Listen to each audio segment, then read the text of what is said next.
मैं दीपक कुमार पांडे, सहायक प्राध्यापक रसायन शास्त्र, शासकीय महाविद्यालय पथरिया, एक बार पुनः ऑक्सीकरण अपचयन विषय पर विचार विमर्श हेतु उपस्थित हूँ।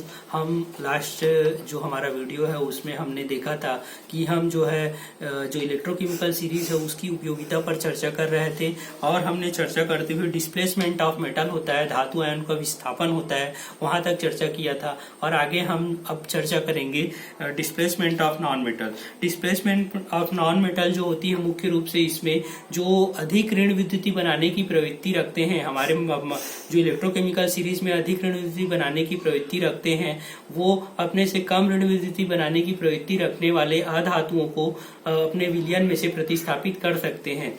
जैसा कि यहाँ पर हम देख रहे हैं इलेक्ट्रोकेमिकल सीरीज ये दिखाई दे रहा है। इस इलेक्ट्रोकेमिकल सीरीज में फ्लोरीन जो है यह सबसे प्रबल ऋण विद्युती बनाने की प्रवृत्ति रखता है और यह अपने से ऊपर के किसी भी अधातु को जो उससे ऊपर आएंगे, जो कि उससे कम ऋण विद्युती बनाने की प्रवृत्ति रखेंगे, उसको उसके विलयन में से प्रतिस्थापित करने की प्रवृत्ति प्रदर्शित करता है। इसका हमने यहाँ पे एक एग्जाम्पल भी लिया है। एग्जाम्पल से हम समझ सकते हैं कि यहाँ पे हमने फ्लोरीन लिया है। फ्लोरीन जो है फ्लोराइड आयन में परिवर्तित हो रहा है, जिसका रिडक्शन पोटेंशियल का वैल्यू है E0 का मान है 2.87 वोल्ट और वह अपने से कम जो ब्रोमीन है इसका ऑक्सीडेशन पोटेंशियल 1.06 है और चूंकि इसकी E0 का मान 1.81 वोल्ट है, मीन्स ये फॉरवर्ड डायरेक्शन में रिएक्शन हो रहा है। इसका अर्थ यह है कि फ्लोरीन जो है वह ब्रोमीन को आसानी से विलयन में से प्रतिस्थापित कर सकता है।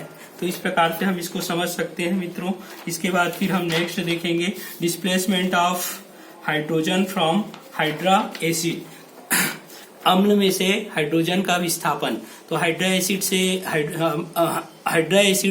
हाइड्रोजन का विस्थापन। तो हाइड्रा एसिड से हाइड्रोजन का विस्थापन के लिए जब हम इलेक्ट्रोकेमिकल सीरीज में जाते हैं तो यहाँ पर इलेक्ट्रोकेमिकल सीरीज महत्वपूर्ण होता है। इलेक्ट्रोकेमिकल सीरीज में हम देख रहे हैं हाइड्रोजन का मानक अपचयन विभव का मान 0 है और उससे ऊपर के जितने भी धातु आयन है जिनके मानक अपचयन विभव का मान ऋणात्मक होता है, वह जो है आसानी से हाइड्रा अम्ल में से हाइड्रोजन को विस्थापित कर सकते हैं। जैसे कि हम यहाँ पे देख रहे हैं जिंक है, जिंक का मानक अपचयन विभव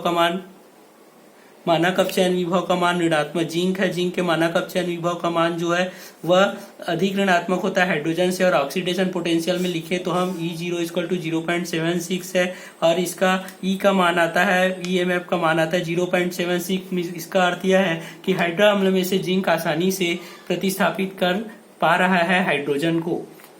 नेक्स्ट हम देखते हैं determination of standard electromotive force of given galvanic cell. हम EMF वैल्यू ज्ञात कर सकते हैं इलेक्ट्रोकेमिकल सीरीज के द्वारा किसी भी गैल्वेनिक सेल की। इसके लिए एक सामान्य सा फार्मूला है E0 cell = E cathode minus E anode. ये E0 cell = E cathode minus E anode में हम E कैथोडिक की हम वैल्यू पुट करेंगे, पोटेंशियल पुट करेंगे और E एनोड की हम पोटेंशियल पुट करेंगे और इससे हम E सेल का जो मान होता है, EMF वैल्यू होती है, वह ज्ञात कर सकते हैं। इसके बाद फिर नेक्स्ट पॉइंट है determination of feasibility of reaction. Reaction किस दिशा में होगी उसका निर्धारण हम कर सकते हैं कि रिएक्शन फॉरवर्ड डायरेक्शन में होगी या नहीं होगी। जैसा कि हमने एग्जांपल लिया है जिंक जो है, ये जिंक का एक वैल्यू आया है यहाँ पे -0.76 रिडक्शन पोटेंशियल का और कॉपर का जो है 0.34 है। अब इनके यदि हम अभिक्रियाओं की चर्चा करें तो 3 प्रकार से अभिक्रिया होनी संभव होती है, जो कि यहाँ पे प्रदर्शित हो रहा है।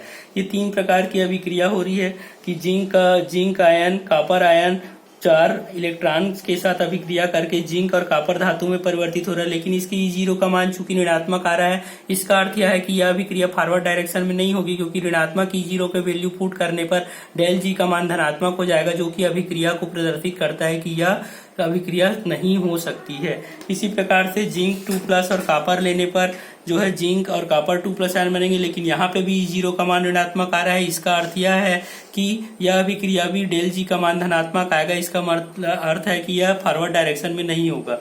थर्ड है जिंक और कॉपर 2+ आयन लेने पर यहाँ पर हमको E0 की वैल्यू +1.10 वोल्ट आ रही है, E का मान धनात्मक आ रहा है और इसका मान हम ΔG = -NFE में पुट करेंगे तो ΔG का मान यहाँ पर ऋणात्मक आएगा। इसका अर्थ यह है कि यह अभिक्रिया जो है फॉरवर्ड डायरेक्शन में होगी। तो इस प्रकार से हम अभिक्रिया का निर्धारण कर सकते हैं इलेक्ट्रोकेमिकल सीरीज की सहायता से। और इसके बाद हम देखेंगे नेक्स्ट 9 पॉइंट है इन एक्सट्रैक्टिंग मेटल्स। जो धातु की निष्कर्षण होती है, धातु निष्कर्षण की विधि की भी, धातु निष्कर्षण के बारे में हमको जानकारी मिलती है कि इलेक्ट्रोकेमिकल सीरीज से हम समझ सकते हैं कि कौन सा जो धातु है वह निष्कर्षित किया जा सकता है। चूंकि इलेक्ट्रोकेमिकल सीरीज से हम जानते हैं कि जो प्रबल धन विद्युति बनाने की प्रवृत्ति रखते हैं वे धातु आयन अपने से दुर्बल धन विद्युति बनाने की प्रवृत्ति रखने वाले धातु के आयन को विलयन में से प्रतिस्थापित कर सकते हैं।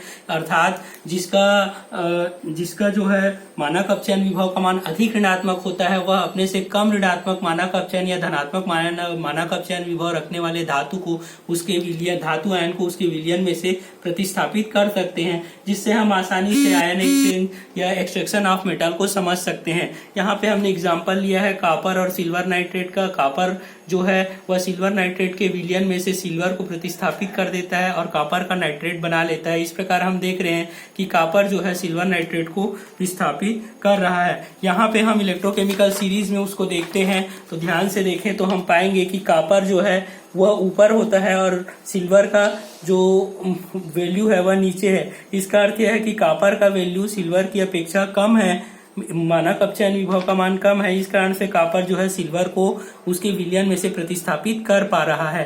अर्थात ऊपर की जो धातुएं होंगी वह अपने से नीचे की धातुओं को प्रतिस्थापित कर सकती हैं, जो इलेक्ट्रोकेमिकल सीरीज में पाया जाता है। एंड लास्ट पॉइंट है calculation of free energy. Free energy का कैलकुलेशन हम जो है इलेक्ट्रोकेमिकल सीरीज की सहायता से एक महत्वपूर्ण फार्मूला जो हमने बार बार उपयोग में लाया है del G equal to minus NFE।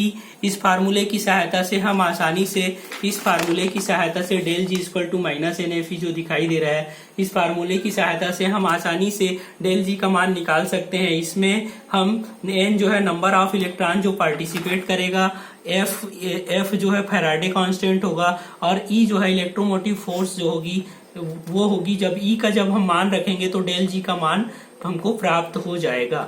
इस प्रकार से हम डेल जी का मान निकाल सकते हैं, गिब्स फ्री एनर्जी का मान। और ये गिब्स फ्री एनर्जी का मान इसलिए महत्वपूर्ण होता है क्योंकि इससे हम रिएक्शन फॉरवर्ड डायरेक्शन में हो रही है या नहीं होगी इसकी भी संभावना प्रदर्शित कर सकते हैं।